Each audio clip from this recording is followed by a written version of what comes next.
सुप्रभात बच्चों। आज मैं आपको हिंदी साहित्य का पाठ 13 हुदहुद का सारांश समझाऊंगी। हुद तो देखिए, हुदहुद को कलगी कैसे मिली, इसकी हमें स्टोरी बताई गई है। एक बार सुलेमान नाम के बादशाह आकाश में उड़ने वाले उड़न खटोले पर बैठे कहीं जा रहे थे। तो सुलेमान नाम के जो एक बादशाह थे वो उड़न खटोला मतलब आप एरोप्लेन उससे बोल सकते हैं इंग्लिश में, उस पर बैठ करके जा रहे थे। बहुत ही गर्मी थी, धूप से वे परेशान हो रहे थे। आकाश में उड़ने वाले गिद्धों से उन्होंने कहा कि अपने पंख से तुम लोग मेरे सिर पर छाया कर दो, पर गिद्धों ने ऐसा करने से मना कर दिया। उन्होंने बहाना बनाते हुए कहा, हम तो इतने छोटे छोटे हैं, हमारी गर्दन पर पंख भी नहीं है, हम छाया कैसे कर सकते हैं। तो बादशाह जो थे वो ऊपर उड़ते हुए जा रहे थे, तो उन्हें बड़ी गर्मी लगी। तो उन्होंने गिद्ध जो होते हैं, गिद्ध एक चिड़िया होती है, उससे कहा कि तुम मेरे ऊपर जो है छाया कर दो। गिद्धों ने कहा कि भाई हमारे पास तो पंख ही नहीं है, तो हम आपके ऊपर छाया कैसे करेंगे। सुलेमान आगे बढ़ गए। कुछ दूर जाने पर उनकी भेंट हुदहुदों के मुखिया से हुई। सुलेमान ने उससे भी मदद मांगी। वह चतुर था, उसने फौरन अपने दल के सभी हुदहुदों को इकट्ठा करके बादशाह सुलेमान के ऊपर छाया कर दी। सुलेमान थे बादशाह, वो बोले, मैंने गिद्धों से भी मदद मांगी थी, वे मेरी मदद कर सकते थे, पर उन्होंने मेरी मदद नहीं की। तुम गिद्धों से छोटे तो हो, पर चतुर अधिक हो। तुम सबने मिलकर मेरी सहायता की है, मैं तुमसे बहुत प्रसन्न हूँ। मैं तुम्हारी कोई इच्छा पूरी करूँगा। बताओ तुम्हारी क्या इच्छा है। तो जो हुदहुद होते हैं उनसे इच्छा पूछी राजा ने कि तुमने मेरी मदद की है, मुझे छाया दी है, तो मैं तुम्हारी इच्छा पूरी करूँगा, बताओ तुम्हारी क्या इच्छा है। तो हुदहुदों के जो मुखिया थे उन्होंने कहा, महाराज, मैं अपने सभी साथियों से सलाह करके अपनी इच्छा बताऊंगा। तो साथियों से मैं सलाह कर लूं, उसके बाद मैं आपको अपनी इच्छा बता दूंगा। मुखिया ने साथियों से सलाह करने के बाद कहा, महाराज, यह वरदान दीजिए कि हमारे सर पर आज से सोने की कलगी निकल आए। तो उन्होंने वरदान मांगा महाराज से कि उनके सर पर सोने की कलगी, मतलब एक डिज़ाइन टाइप का आप समझ लीजिए, वो निकल आए। बादशाह हंसे और बोले, मुखिया, इसका फल क्या होगा, यह तुमने सोच लिया है। तो बादशाह ने कहा उनसे कि मुखिया से पूछा हुदहुद के कि इसका जो फल होगा उसके बारे में तुमने सोच लिया है ना। तो मुखिया बोला, हाँ महाराज, मैंने खूब परामर्श करके यह वर मांगा है। सुलेमान ने प्रार्थना स्वीकार कर ली। सभी हुदहुदों के सर पर सोने की कलगी निकल आई।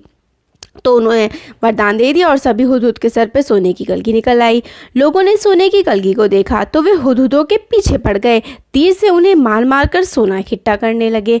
हुदहुदों का वंश समाप्त होने पर आ गया। तब मुखिया घबराकर बादशाह सुलेमान के पास पहुंचा और बोला, इस सोने की कलगी के कारण तो हमारा वंश ही समाप्त हो जाएगा। अब सोने की कलगी मतलब ये देखिए, ये होती है कलगी जो है ना, इसमें ऊपर की तरफ दिखाई हुई है। तो कलगी की वजह से वो कहने लगा कि हमारा तो वंश समाप्त हो जाएगा, लोग तो हमारा शिकार कर रहे हैं। तो सुलेमान ने कहा, मैंने तो शुरू में ही तुम्हें चेतावनी दी थी। खैर जाओ, आज से तुम्हारे सर पर सोने का ताज नहीं, सुंदर पर हुआ करेंगे, मतलब तुम्हारे अब सोने का ताज नहीं रहेगा, सुंदर पर रहेंगे तुम्हारे सर पर। और तभी से हुदहुदों के सर पर परों का यह ताज कलगी शोभा पा रहा है। फिर क्या हो गया, ताज, ये जो है ना, ये होता है हुदहुद, और हुदहुद के सर पर इतना सुंदर सा सोने के ताज की जगह सुंदर पंखों का ताज जो है वो अब आ गया है। अब हुदहुद एक बहुत ही सुंदर पक्षी है। अब हमें हुदहुद के बारे में आगे बताते हैं कि हुदहुद एक बहुत ही सुंदर पक्षी है। इसके शरीर पर सबसे सुंदर भाग इसके सर की कलगी होती है। वैसे तो यह इसे समेटे रहता है, पर जैसे ही किसी तरह की आवाज़ होती है यह चौकन्ना होकर और मतलब अपनी कलगी को फैला लेता है। तो देखिए, ये जो है ना, इसके सर पे ये चिड़िया है, इसके सर वाला जो पार्ट है उस पर कलगी, इसको मतलब एक क्राउन या फिर कलगी तरीके की बोलते हैं। वैसे तो ये सिकोड़े रहता है, बट इससे कोई आवाज़ आती है तो इसे चौकन्ना होकर इसको खोल लेता है। तब यह कलगी देखने में हूबहू किसी सुंदर पंखी जैसी लगने लगती है। इस कलगी के बारे में तुमने अभी एक सुंदर कहानी भी पढ़ी है। तो इस कलगी के बारे में हमने कहानी पढ़ी, और ये कलगी और ये हुदहुद चिड़िया ऐसी दिखती है।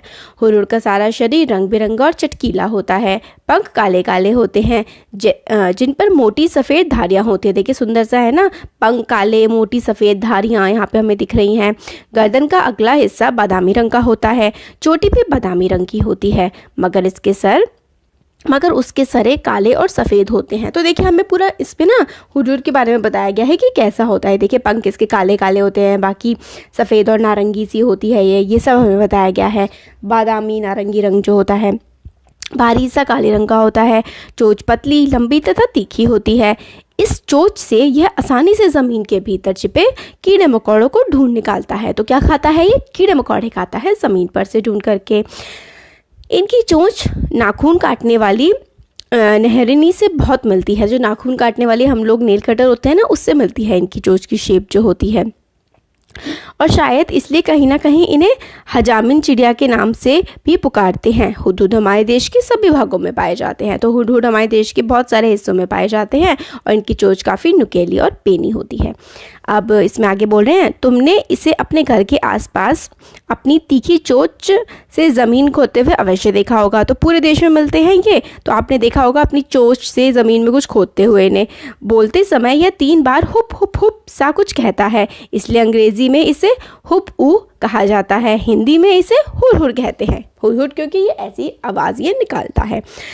धूप में कीड़ा ढूंढने के कारण हमारे देश में कहीं कहीं इसे पदुबया भी कहते हैं। और सुंदर कलगी की वजह से कुछ देशों में लोग इसे शाह सुलेमान कहकर पुकारते हैं। सुंदर कलगी है, इसे शाह मतलब जैसे कोई राजा हो, राजा का क्राउन हो, मुकुट हो, इसलिए शाह सुलेमान कह के पुकारते हैं। मादा हुदहुद मतलब जो फीमेल हुदहुद होती है 3 से 10 तक अंडे देती है।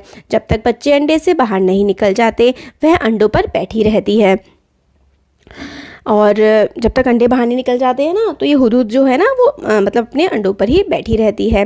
नर वहीं भोजन लाकर उसे खिला जाता है और वो वहीं बैठी रहती है, क्योंकि तो नर जो होता है, मेल जो होता है इसका, वो इसको खाना ला के खिला जाता है। पर दोनों में से कोई भी घोंसले की सफाई नहीं करता, मगर सफाई नहीं करते हैं घोंसले की। संसार के विख्यात पक्षियों में से एक है यह हुदहुद। यह अपनी सुंदरता के लिए तो मशहूर है, पर इसे पालतू नहीं बनाया जा सकता और ना ही इसकी बोली में मिठास है। धन्यवाद बच्चों।